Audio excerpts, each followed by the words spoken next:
হাদিস শরীফের মধ্যে আসছে, আল্লাহর হাবিব সাল্লাল্লাহু আলাইহি ওয়াসাল্লাম ইরশাদ করেছেন, কোন এলাকায় যখন 4টা কাজ বেড়ে যায় ওই এলাকার মধ্যে আল্লাহর গজব আসবে, ভূমিকম্প আসবে, জলোচ্ছ্বাস আসবে। 4টা বছর তো যায় নাই, করোনা যে গেছে। করোনার সময় এক একটা মানুষ পিশাব হয়ে গেছে, পিশাব। জুমার সময় এত মুসল্লি হয় না, ওয়াক্তিয়া নামাজে যেরকম মুসল্লি হয়। জুমার সময় মসজিদরা ঠিক মতো পড়ে না, ওয়াক্তিয়া নামাজে বাইরে চাটি বিছিয়ে নামাজ পড়া লাগে। করোনার সময় আল্লাহর ভয় তখন আসছে যে আল্লাহর যে আযাব যে আসতেছে গোটা জাতির উপরে, মানুষগুলো সতর্ক হয়েছে। আল্লাহ তাআলা আমাদেরকে ঠিকই সতর্ক করেছেন, আল্লাহ তাআলা আমাদেরকে ঠিকই সাবধান করেছেন, কিন্তু আমরা মনে রাখি না, ভুলে যাই। কিয়ামতের অন্যতম আলামত হচ্ছে ভূমিকম্প হওয়া। এই যে আজকে ভূমিকম্পটা হলো, দিনটা আজকে কি বার? আজকে শুক্রবার দিনে সকালবেলা ভূমিকম্পটা হলো। কোনো একদিন শুক্রবার সকালবেলা পৃথিবীতে কিয়ামত সংঘটিত হবে, আর এই কিয়ামতটা শুরু হবে ভূমিকম্পের মাধ্যমে।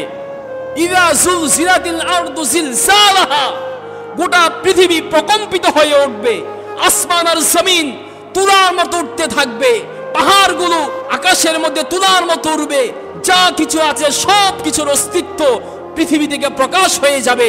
গোটা পৃথিবীর মধ্যে তখন কিয়ামত শুরু হয়ে যাবে। এই যে বিল্ডিং এর মধ্যে আমরা ছিলাম, বাসার মধ্যে ছিলাম, যখন ভূমিকম্প শুরু হলো দৌড় দিয়ে বের হয়ে গেছি, আমার জীবনটাকে বাঁচাতে হবে। কিন্তু যেদিন কিয়ামত সংঘটিত হবে ওই দিন আপনি কিভাবে বাঁচবেন? আপনার ঘরও নড়বে, বাইরে গেলে বাইরেও বিপদ। ওই দিক দিয়ে ইসরাফিল সিংহায় ফু দিতে থাকবে। কিন্তু এই যে আজকে শুক্রবার আল্লাহ তাআলা একটা ভূমিকম্প দিল, এটা আমাদের জন্য আল্লাহ তাআলা একটা শিক্ষা রেখেছেন। আল্লাহ তাআলা আমাদেরকে সতর্ক করেছেন, সাবধান করেছেন যে উম্মতে মুহাম্মাদি, তোমাদের গুনাহের মাত্রা বেড়ে গিয়েছে, পাপের মাত্রা বেড়ে গিয়েছে। অন্যায়, অত্যাচার, মদ, জুয়া, হারাম কোনো কিচ্ছু বাছি না আমরা। আমাদের মন যেভাবে বলে আমরা সেভাবে চলছি। এমন একটা সময় চলে আসবে, এই ভূমিকম্পের মাধ্যমে কিয়ামত হবে। কিয়ামতের মাধ্যমে গোটা আসমান আর জমিন ধ্বংস হয়ে যাবে। সেদিন ভূমিকম্প থেকে বাঁচার আর কোনো উপায় থাকবে না। অতএব এই ভূমিকম্পটা আমাদের জন্য শিক্ষা। এই ভূমিকম্পটা আল্লাহ তাআলা আমাদেরকে আযাব হিসেবে দিয়েছেন, আমাদের অর্জিত গুনাহের কারণে দিয়েছেন। গুনাহ ছাড়তে হবে, নামাজ পড়তে হবে, হারাম ছাড়তে হবে, হালালকে ধরতে হবে, অন্যায়কে বাদ দিতে হবে, ন্যায়ের পথে আসতে হবে, দুর্নীতিকে বন্ধ করতে হবে, সুদকে বন্ধ করতে হবে, কর্জে হাসানার দিকে ফিরে আসতে হবে। তাহলে আল্লাহর নুসরত, আল্লাহর সাহায্য, আল্লাহর রহমত সব কিছু আমাদের কাছে আসবে। এখনো সময় আছে, সাবধান হয়ে যান। আপনারা ভুলে যান, আমরা ভুলে যাই। আমরা হচ্ছে একটা অকৃতজ্ঞ জাতি। 4টা বছর তো যায় নাই, করোনা যে গেছে। করোনার সময় এক একটা মানুষ পিশাব হয়ে গেছে, পিশাব। জুমার সময় এত মুসল্লি হয় না, ওয়াক্তিয়া নামাজে যেরকম মুসল্লি হয়। জুমার সময় মসজিদরা ঠিক মতো পড়ে না, ওয়াক্তিয়া নামাজে বাইরে চাটি বিছিয়ে নামাজ পড়া লাগে। করোনার সময় আল্লাহর ভয় তখন আসছে যে আল্লাহর যে আযাব যে আসতেছে গোটা জাতির উপরে, মানুষগুলো সতর্ক হয়েছে। আল্লাহ তাআলা আমাদেরকে ঠিকই সতর্ক করেছেন, আল্লাহ তাআলা আমাদেরকে ঠিকই সাবধান করেছেন, কিন্তু আমরা মনে রাখি না, ভুলে যাই। ঘূর্ণিঝড় বলেন, জলোচ্ছ্বাস বলেন, তারপরে ভূমিকম্প বলেন, অধিক পরিমাণে বৃষ্টি বলেন, অধিক পরিমাণে গরম বলেন, সবকিছু হচ্ছে আমাদের অর্জিত কামাই।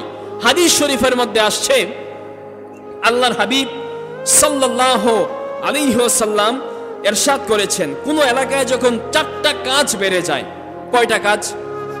জোরে বলতে হবে, কয়টা? আল্লাহর হাবিব বলেছেন, কোন সমাজের মধ্যে যদি ব্যভিচার বেড়ে যায়, জেনা, ব্যভিচার, শ্লীলতাহানি, অশ্লীলতা যদি বেড়ে যায়, ওই এলাকার মধ্যে আল্লাহর গজব আসবে, ভূমিকম্প আসবে, জলোচ্ছ্বাস আসবে। দ্বিতীয় নম্বরে হচ্ছে, কোন সমাজের মধ্যে যদি মানুষেরা অধিক পরিমাণে অন্যায়ভাবে হারাম উপায়ে সম্পদ অর্জন করে, সুদ, ঘুষ, দুর্নীতি, চাঁদাবাজি, এইসব জিনিসের মাধ্যমে যদি কেউ সম্পদ অর্জন করে, ওই এলাকায় যত বড় পিশাব থাকুক, যত বড় সুফি সাহেব থাকুক, যত বড় দরবেশ আর গাউস কুতুব থাকুক, আল্লাহ দেখবে না, পুরো সম্প্রদায়ের উপর আল্লাহ তাআলা গজব দিবে। 2টা কাজ গেল। 3 নম্বর কাজ হচ্ছে, আল্লাহ হাবিব সাল্লাল্লাহু আলাইহি সাল্লাম বলেছেন, কোন সম্প্রদায় যদি অধিক পরিমাণ সম্প্রদায়ের মানুষ যদি মদ্যপান করে, ওই সম্প্রদায়ের মানুষকে আল্লাহ তাআলা গজব দিবে, আযাব দিবে। 4 নাম্বার হচ্ছে আল্লাহর হাবিব সাল্লাল্লাহু আলাইহি সাল্লাম বলেছেন, কোন এলাকার মধ্যে, কোন সমাজের মধ্যে যদি অধিক পরিমাণে বাদ্যযন্ত্র, গান বাজনা এগুলো বাজে, তাহলে ওই সম্প্রদায়কে আল্লাহ তাআলা গজব আর আযাব দিবে। 4টা কাজের 4টা কাজ আমাদের সমাজের মধ্যে প্রচলিত আছে।